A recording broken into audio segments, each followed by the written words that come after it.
14મી ગાથા વડે પ્રભુની ભક્તિમાં આગળ જોડાઈશું। ગુરુ ભગવંતનો યોગ સાંભળ્યો છે, મુખેથી કંઈક સાંભળી પ્રભુની ભક્તિમાં આગળ વધીશું।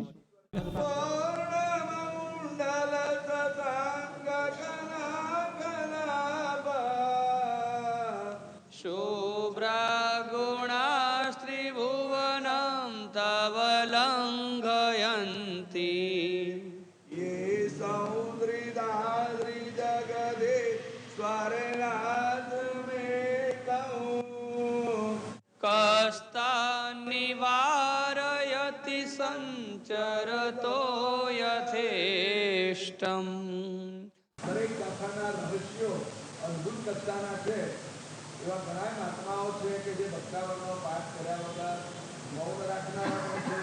મારા ગુરુભાઈ છે ઇન્દ્રજીત મહારાજ, હું પણ છું, પ્રશંસા માટે નથી કહેતો, પણ ઉઠીને સૌથી પહેલું ભક્તાવરનો પાઠ એની બે થાય છે। ઇન્દ્રજીત મહારાજ મારા ગુરુભાઈ છે, વર્ષોથી નાની ઉંમરથી ભક્તાવરનો પાઠ કર્યા વગર કોઈની સાથે બોલતા પણ નથી, હું પણ કોઈની સાથે વાત પણ નથી કરતો। ગમે તેવી પરિસ્થિતિ હોય તો પણ ઉઠીને સૌથી પહેલું 3 નવકાર કરીને ભક્તાવરનો પાઠ પૂરો થાય એટલે 7 નવકાર।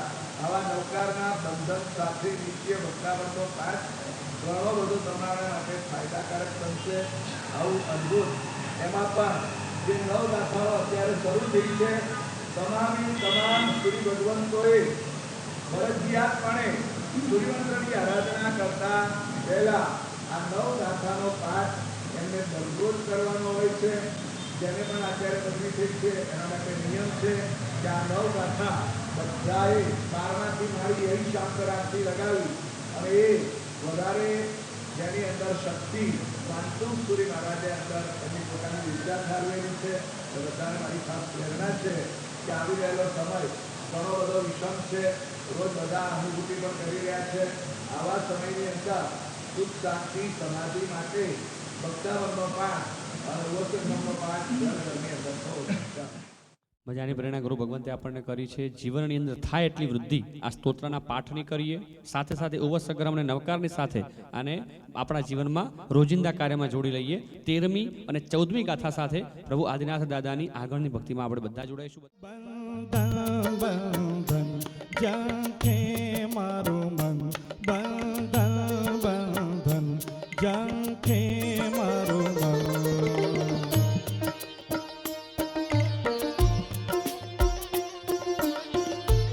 શબ્દોને ખાસ સાંભળજો બધા। અકળાયેલો આત્મ કહે છે કે મને મુક્ત ભૂમિમાં ભમવા દો।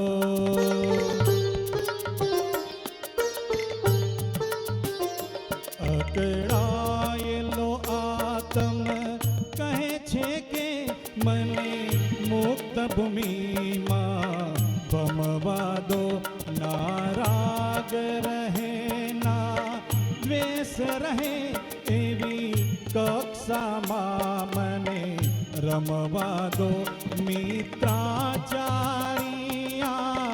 તનડાની મિત્રાચારિયા તનડાની બેચા